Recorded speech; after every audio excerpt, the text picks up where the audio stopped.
जो हमारे religious leaders हैं वो लोग इस जजमेंट को कंडेम करना, क्योंकि इस जजमेंट में अल्लाह के हुक्म को डायरेक्ट किस तरीके से किससे कंपेयर किया गया है, एक फुट नोट से कंपेयर किया। ये ऑर्डर एक इलीगल ऑर्डर है, परवर्स ऑर्डर है, जिसको हम लोग चैलेंज करेंगे कि सुप्रीम कोर्ट से हमें इंसाफ मिलेगा और बहुत ही जल्द इसका ये स्टे भी होगा। अस्सलाम वालेकुम, मैं एडवोकेट ताहिर। आप लोगों के बीच में थोड़ा लेट आने की वजह क्या है कि मैं जब ये जजमेंट आया मुजराब हिजाब केस का 15 मार्च को, उसके बाद मैं थोड़े शॉक में था और मैं बहुत सारी दूसरी चीज़ों में बिजी था और सुप्रीम कोर्ट के केस की तैयारी भी कर रहा था।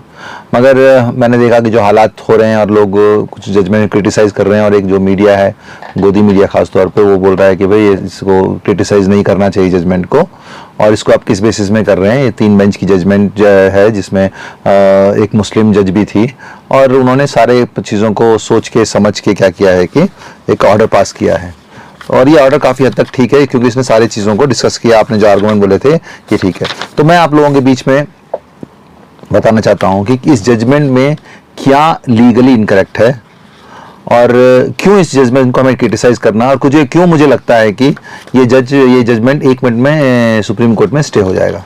इसमें सबसे बड़ी वजह क्या है कि जो आपको जैसा कि मालूम है, सुप्रीम कोर्ट में जो एक बहुत फेमस केस सबरीमाला केस है, जो इंडियन यंग लॉयर एसोसिएशन के नाम पर है वो केस, एक सबरीमाला केस है जिसमें सुप्रीम कोर्ट ने रिव्यू पिटिशन एक्सेप्ट कर लिया है, और उसमें स्पेसिफिकली 7 क्वेश्चन फ्रेम किए। उन 7 क्वेश्चनों में जो 4 सबसे बड़े, टोटल 8 क्वेश्चन फ्रेम किए, उनमें जो 2 स्ट्राइकिंग क्वेश्चंस हैं जो कि बहुत इंपॉर्टेंट है जो सुप्रीम कोर्ट ने फ्रेम किए, उनमें से क्वेश्चन नंबर 4 है जिसमें बताया गया है कि what is the scope and extent of judicial review with regard to religious practice as referred in article 25 of constitution of India. इसका मतलब क्या है कि जुडिशियल पावर कितने एक्सटेंट तक, उसका क्या स्कोप है, ये डिसाइड करने के लिए कि आर्टिकल 25 जो रिलीजियस राइट है वो डिसाइड करने के लिए कितने हद तक जुडिशियल पावर इस्तेमाल हो सकती है। और ये दूसरा क्वेश्चन रिलेवेंट क्वेश्चन है जो कि क्वेश्चन नंबर 5 है, what is the scope and ambit of right of freedom of religion under article 25 constitution of India. यानी कि आर्टिकल 25 का क्या स्कोप और एम्बिट है राइट ऑफ रिलीजन का आर्टिकल 25 में। तो ये 2 जो क्वेश्चन इंपॉर्टेंट क्वेश्चन हैं, ये क्वेश्चन सिर्फ हमने सबरीमाला केस सुना, इसके अलावा भी और जो 3 केसेस हैं जो कि बहुत इंपॉर्टेंट हैं, सिमिलर लाइन में हैं, उन केसेस को भी पेंडिंग सबरीमाला के साथ मर्ज कर दिया है, और उसमें भी एक एसेंशियल रिलीजियस प्रैक्टिस का क्वेश्चन उठे हैं। उनमें से एक मुस्लिम औरतों का मस्जिद में प्रवेश के लिए एक है, वो एक केस है।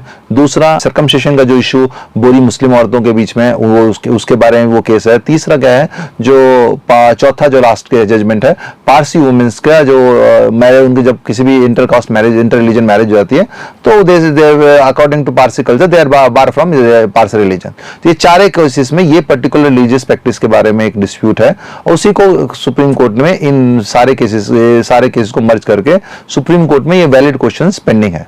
जब ऐसी हालत में जब कोई वैलिड क्वेश्चन सुप्रीम कोर्ट में लार्जर 7 जज बेंच के पास पेंडिंग है, तो कोई दूसरा कोर्ट, सुप्रीम कोर्ट ही या कोई इंडिया का कोई दूसरा कोर्ट, एसेंशियल रिलीजियस प्रैक्टिस के बारे में कोई ओपिनियन दे सकता है नहीं। तो मेरी जो अंडरस्टैंडिंग है, जो लीगल जो जुडिशियल डिसिप्लिन बोलता है कि कोई भी कोर्ट उसके बारे में कोई ओपिनियन नहीं दे सकता। तो जो यहाँ पर high court, Karnataka high court ने जो क्वेश्चन फ्रेम किया, उससे पहला क्वेश्चन फ्रेम किया था, whether wearing hijab headscarf is a part of essential religious practice in Islamic faith protected under article 25 of constitution of India. So जो पहला क्वेश्चन है, इसका आंसर ना ही वो लोग दे सकते हैं और ना ही इस तरह के क्वेश्चन को वो लोग कंसिडर कर सकते हैं। तो इसके लिए मुझे पूरी तरह से उम्मीद है कोई मेरी ये जजमेंट है, ये पूरे तरीके से इसको स्टॉप हो जाए। ये पहला चीज है। दूसरी चीज, ऐसा नहीं है कि इनको ये मालूम नहीं था, ये चीज इनको आर्गुमेंट के दौरान सबरीमाला का जजमेंट पेंडिंग है रिव्यू में, ये भी उनको मालूम है, और मैंने स्पेसिफिकली मेमो के जरिए ये सबरीमाला का जो रिव्यू पिटिशन में जो पॉइंट्स हैं वो भी मैंने मेमो के जरिए कोर्ट में भी दिया था, मगर उसका कहीं भी रेफरेंस नहीं आया। और ये जो केस था एक मामूली यूनिफॉर्म का डिस्प्यूट था, जिसमें हमने स्पेसिफिक एक वैलिड जो प्रेयर पूछी थी, जो मेन पिटिशनर्स की, उनको वैलिड प्रेयर क्या थी कि ऑलरेडी पीयू बोर्ड की एक गाइडलाइंस है, जिस गाइडलाइंस में यूनिफॉर्म नहीं है बोल के बोला गया है, और जो लोग यूनिफॉर्म इंपोज करते हैं उनके ऊपर एक्शन लेना बोल के बताया गया। फिर भी ये जो कॉलेज, जो पीयू गवर्नमेंट कॉलेज है, वो इलीगली हम पर यूनिफॉर्म इंपोज कर रहा है। फिर भी हमें यूनिफॉर्म से कोई परेशानी नहीं है। हम क्या चाहते हैं, हमें एक रीजनेबल एक्सेप्शन देना है, जिसमें कि हमें अकोमोडेट करना है, और जो स्कूल का जो दुपट्टा है उसको हमें हेड स्कार्फ की तरह यूज करने देना है। ये एक स्पेशल प्रेयर थी। मगर इस केस को डिफरेंट लेवल पे ले जाकर ऐसे क्वेश्चन फ्रेम किए गए जिस क्वेश्चंस को जो ना ही जरूरत थी जिसकी, और उसका ना ही अगर फ्रेम होने का उसको आंसर देने की जरूरत नहीं थी, क्योंकि वो लीगल जुडिशियल डिसिप्लिन के खिलाफ है। जब कि एक सुप्रीम कोर्ट में 7 जज बेंच के सामने एक सिमिलर केस ये क्वेश्चंस पेंडिंग है, तो उस अकाउंट में जजमेंट को हम क्रिटिसाइज कर सकते हैं।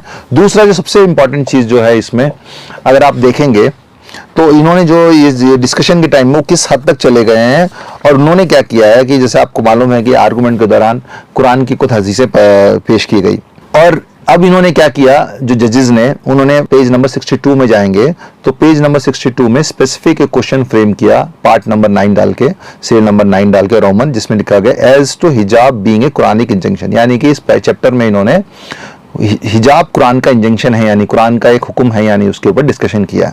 तो इन्होंने जो भी हम लोगों ने आयतें पेश की थी, उन आयतों के अलावा भी एक दो और आयतें पेश करी। तो मुझे खास तौर पे जो आयतें पेश की गई थी, सूरह नूर की आयत नंबर 31, और जो दूसरी थी सूरह अहज़ाब की आयत नंबर 59। तो इन दोनों आयतों में ये कुरान की डायरेक्ट आयत है। और क्यों ये जरूरत पड़ी कुरान की आयतों को देखने के लिए, इस केस में खास समझने की बात है। आपको मालूम है ट्रिपल तलाक का केस हुआ था। ट्रिपल तलाक के केस को जब कंसिडर करने के बाद कुछ लोगों का एक आर्गुमेंट था कि जो ट्रिपल तलाक का जो है वो हदीस से साबित है, और कई मुदस्सिरीन ने इसके बारे में लिखा है, मुदस्सिरीन ने इसके बारे में लिखा है। मगर जस्टिस रोहिंग्टन ने उसको डिस्कस करते वक्त स्पेसिफिकली क्या बोला कि जो चीज कुरान से साबित है, सिर्फ जिसमें कुरान के अंदर जिसका हुक्म है, जो कुरान के अंदर पाई जाती है, वही इस्लाम की एक प्राइमरी सोर्स है, और वही इस्लाम में एक एसेंशियल प्रैक्टिस है। और जो चीज कुरान में नहीं है वो एसेंशियल प्रैक्टिस नहीं है। ये बकायदा जस्टिस रोहिंग्टन ने सायरा बानो की जजमेंट, जो कि ट्रिपल तलाक से फेमस जजमेंट, उसमें लिखा गया था। अब चूंकि कोर्ट को जिम्मेदारी थी कि इसको उन्होंने बाईपास करना, क्योंकि एक सेटल प्रिंसिपल है कि सुप्रीम कोर्ट कोई भी जजमेंट को करना तो प्रेसिडेंट को आपने करना, तो उससे एक बेटर आर्गुमेंट आप अपने जजमेंट में पेश करना। तो कोर्ट के सामने क्वेश्चन क्या था कि अगर ये चीज हिजाब या हेडस्कार्फ पहनना कुरान से साबित हो, तभी ये क्या है, इस्लाम की एसेंशियल रिलीजियस प्रैक्टिस है, नहीं है तो नहीं है बोल के। तो हमने आर्गुमेंट के दौरान, जैसे मैंने बताया, 2 स्पेसिफिक सूरत हमने कुरान की बताया जिसमें डायरेक्ट हुक्म है कि कोई ये औरतों को तुम्हें हिजाब पहनो, अपने बॉडी को कवर करो, अपने छातियों को कवर करो बोल के। अब ये आपको मालूम है कुरान की जो आयत है अल्लाह का हुक्म है, अल्लाह की वही है जो कि सुज़म पे नाजिल हुई है। अब देखिए जजेस ने इस वही को, कुरान के इंजंक्शन को, अल्लाह के हुक्म को कैसे डील किया है, जो कि एक बहुत ही अफसोस करने वाली बात है। आप अगर पेज नंबर 65 पढ़ेंगे, पेज नंबर 65 में उन्होंने क्या किया है, एक फुटनोट, जैसा कि जजमेंट में भी बताया गया है कि ये यूसुफ अली का जो ट्रांसलेशन है उसको ऑथेंटिक माना गया, उसी को हमने कंसीडर किया है। तो आपको ही मालूम है, जब भी कोई पब्लिशर बुक लिखता है, वो ट्रांसलेशन के साथ साथ अपनी एक कमेंट्री भी लिखता है, एक एक्सप्लेनेशन लिखता है। ट्रांसलेशन का मतलब क्या होता है, जो वर्ड टू वर्ड ट्रांसलेशन, उसको बोलते हैं ट्रांसलेशन। कमेंट्री का मतलब क्या होता है कि उसका एक ओपिनियन उस बात के ऊपर। हमने कुरान, ये यूसुफ अली के ट्रांसलेशन इसलिए लिया गया क्योंकि जजेस को और आम लोगों को अरबी मालूम नहीं है, इसके लिए क्या किया, उसका ट्रांसलेशन को हमने रखा। तो जजेस को क्या है, अपना कन्फाइन किस में रहना चाहिए था, ट्रांसलेशन में कन्फाइन रहना चाहिए था। वो एक स्टेप आगे निकले, एक स्टेप आगे निकले, और जो उसके ट्रांसलेशन में जो फुटनोट थे, स्पेसिफिकली जो आयत को, कुरान का आयत जो कि सूरह नूर की आयत नंबर 31 और सूरह अहज़ाब की आयत नंबर 59 जो कि स्पेसिफिक आयत, तो उन्होंने एक फुटनोट 3767 बुक का 3 जो आयत नंबर 59 के बारे में लिखा गया। और ये आयत नंबर 59 क्या है, वो स्पेसिफिक आयत क्या बताती है कि भाई ये अल्लाह के रसूल को अल्लाह ताला बोल रहे हैं, खिताब करते हुए बोल रहे हैं कि अपनी बीवियों और बच्चियों को और बिलीविंग औरतों को आप बताओ, आप जब भी बाहर निकलो तो अपने जिस्म को एक आउटर गारमेंट से कर लो, जो कि आपके लिए कन्वीनियंट हो, ताकि तुम लोग मोलेस्ट ना हो। और अगर कोई ऐसा गलती से वो नहीं कवर कर पाता है, गलती से वो नहीं कवर करता है, तो अल्लाह उसको माफ कर देता है और वो बहुत मर्सीफुल है। ये आयत नंबर 59 में है। उसी का एक्सप्लेनेशन एक फुटनोट में लिखा है 3767। उस फुटनोट में लिखा हुआ है कि this rule is not absolute, यानी कि जो औरतें जो बाहर निकलती हैं उनको बाहर गारमेंट, जो आउटर गारमेंट पहनने का हुक्म जो है वो एब्सोल्यूट नहीं है, एब्सोल्यूट नहीं है। अगर वो कभी गलती से भूल गए, कोई गलती हो गई, तो अल्लाह उसको माफ करने वाला है। किसका ये कमेंट? ये जिस पब्लिशर ने बुक लिखी है, उस जो राइटर बुक का, उसका ये कमेंट है। जबकि अल्लाह का हुक्म क्या है कि तुम्हें पहनो, करो, और तुमसे गलती से कुछ हो जाता है, अल्लाह माफ करने वाला है बोल के ये है। और वहीं पर अगर हम लोग आयत नंबर 31 जो कि स्पेसिफिक पॉइंट के ऊपर है, उसमें बकायदा लिखा गया है कि say to believing women that they should lower their gaze and guard their modesty and they should not display their beauty and ornaments except with their most ordinary appearance thereof and they should draw their veil over their bosom and not display their beauty except to their husband, their father। फिर उनके बाद जो दूसरे जो लोग उनके महरम है उनके बारे में डिक्लेयर। तो ये आयत जो है मेरे हिसाब से डायरेक्ट अल्लाह का हुक्म है, जहां पे अल्लाह ताला डायरेक्ट औरतों को हुक्म दे रहा है, मुसलमान औरतों को, जिसमें सारी बिलीविंग वुमेन है कि तुम्हें अपने जिस्म को ढकना है, और कैसे ढकना है, किस हालात में ढकना है, और किन से ढकना है बोल के पूरा डायरेक्ट। इसके बारे में कोई उन्होंने का वो नहीं है, मगर उन्होंने जो एक फुटनोट सूरह अहज़ाब की 59 आयत है, उस फुटनोट को लेके इस अल्लाह के हुक्म को उन्होंने एक गोया के ऐसे पेश किया कि ये अल्लाह का हुक्म नहीं है ये, और ये औरतों का मैंडेटरी नहीं है। तो इस पॉइंट्स के ऊपर सबसे ज्यादा जरूरी है इस जजमेंट्स को हम सिर्फ आम मुसलमान ने, जो हमारे रिलीजियस लीडर्स हैं, वो लोग इस जजमेंट को कंडेम करना, क्योंकि इस जजमेंट में अल्लाह के हुक्म को डायरेक्ट किस तरीके से किससे कंपेयर किया गया है, एक फुटनोट से कंपेयर किया है। और आप सभी जानते हैं जो कुरान की आयतें हैं उस हुक्म की क्या वैल्यू है। ये एक हुई। दूसरी जो सबसे इंपॉर्टेंट जो बात है और जो सरप्राइज करने वाली बात है, आप अगर पेज नंबर 53 में देखेंगे, उसमें 7th चैप्टर उन्होंने जो बनाया है, as to protection of essential religious practice and the test of it ascertainment, यानी कि कौन सा क्या प्रोटेक्शन के, कौन से रिलीजियस प्रैक्टिस को प्रोटेक्शन करने के लिए उसका किस तरीके से टेस्ट होना चाहिए बोल के ये चैप्टर बताता है पेज नंबर 53 में। अगर आप देखेंगे तो उसमें पेज नंबर 53 में डॉक्टर अंबेडकर का एक कोट है।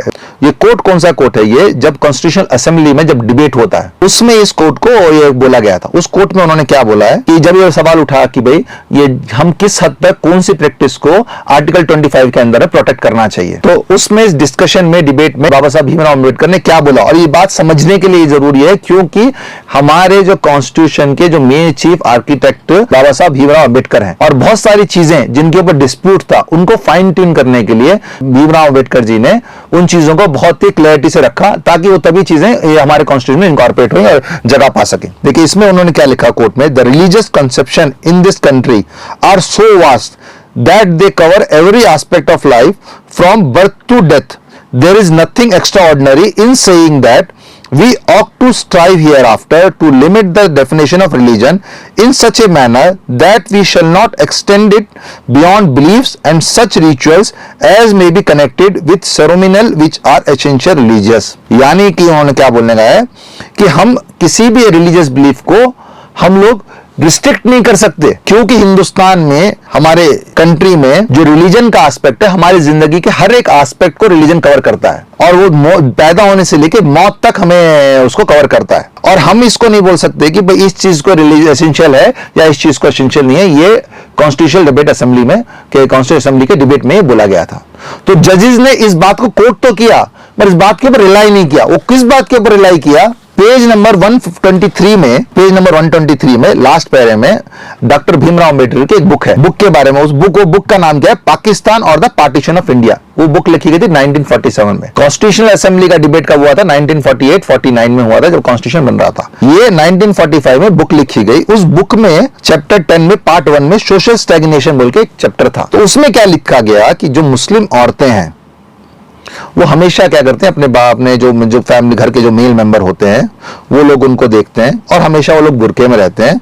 बुरके में रहने की वजह से उन लोगों को अंदर बहुत सारी बुराइयां मतलब तो बहुत समाजें पीछे रह जाती हैं, और वो लोग ओपन आके मिल नहीं पाती, और ये सारी प्रॉब्लम जो है ये हमारे बुरके की वजह से होता है। ठीक है, तो ये था 1945 का उस टाइम की एक सोशल प्रैक्टिस के बारे में, जिसमें मुस्लिम औरतों को पर्दे के नाम पर पीछे रखा जाता था। उस बारे में बुक में ये ऑब्जर्वेशन थी। ठीक है, अब उस ऑब्जेक्शन को छोड़ के उन्होंने, ऑब्जर्वेशन को छोड़ के उन्होंने क्या लिया उस पॉइंट को, जहां पे हिजाब का कहीं जिक्र नहीं है, क्या लिखा है, पेज नंबर 24 में लिखा है, what the chief architect of our constitution observed more than half a century ago that the purdah practice equally applies to wearing of hijab. जबकि उस बुक में कहीं ना हिजाब के बारे में डिस्कशन भी नहीं है, कहीं कुछ भी नहीं है। ये सिर्फ और सिर्फ एक पूरे तौर पे बुरके का जो कवर, बुरका पूरा बॉडी को करता है, उसके बारे में इसमें डिस्कशन है। और यहां पर जो एक केस था, ये मुस्लिम लड़कियों की एक मॉडर्न एजुकेशन हासिल करने का केस था, जहां पर वो सिर्फ एक एक्सेप्शन पूछ रहे थे कि भाई as a women, as a girl, it is my right to know, it is my right to decide what is good for me, for my dignity, for my chastity, for my morality. उस बात के ऊपर ये discussion था, पर court ने क्या किया, पूरी चीजों को अलग एंगल में लेकर गए, डिफरेंट तरीके से पेश किया, और एक ऐसा इलीगल ऑर्डर, मैं इलीगल इसलिए बोल रहा हूं क्योंकि कोर्ट इसमें डिसाइड ही नहीं कर सकता जब तक कि सुप्रीम कोर्ट में सबरीमाला केस का डिसाइड नहीं हो सकता। और जो एक इशू एडमिनिस्ट्रेटिव लॉ का इशू था, उसको स्ट्रेच करके, उसको एक्सपेंड करके कॉन्स्टिट्यूशनल लॉ के पैरामीटर में लेकर आ गए, जहां कि उन्होंने ऐसा एक इलीगल ऑर्डर पास किया। और मैं उम्मीद करता हूं ये जो ऑर्डर है सुप्रीम कोर्ट में सस्टेन नहीं होगा और बहुत जल्दी स्टे हो जाएगा। और इस ऑर्डर को हर एक हिंदुस्तानी इस ऑर्डर को कंडेम करना है, और कंडेम डेमोक्रेटिक वैल्यू में कंडेम करना है, और हमें किसी भी तरीके से जो हमारे मोरल वैल्यूज हैं उसको क्रॉस नहीं करना है, और किसी भी तरीके से ऐसे कंटेम्प्ट नहीं करना है कि हमें कंटेम्प्ट ऑफ कोर्ट हमारे पर ना आ जाए। पर हाँ, एज ए ऑर्डर, ये ऑर्डर एक इलीगल ऑर्डर है, परवर्स ऑर्डर है, जिसको हम लोग चैलेंज करेंगे। और मैं उम्मीद करता हूं कि सुप्रीम कोर्ट से हमें इंसाफ मिलेगा और बहुत ही जल्द इसका ये स्टे भी होगा, जिससे कि जितने भी कर्नाटका स्टेट के जितनी मुस्लिम बच्चियां हैं उन लोगों को इसमें राहत मिलेगी। जज़ाकल्लाह।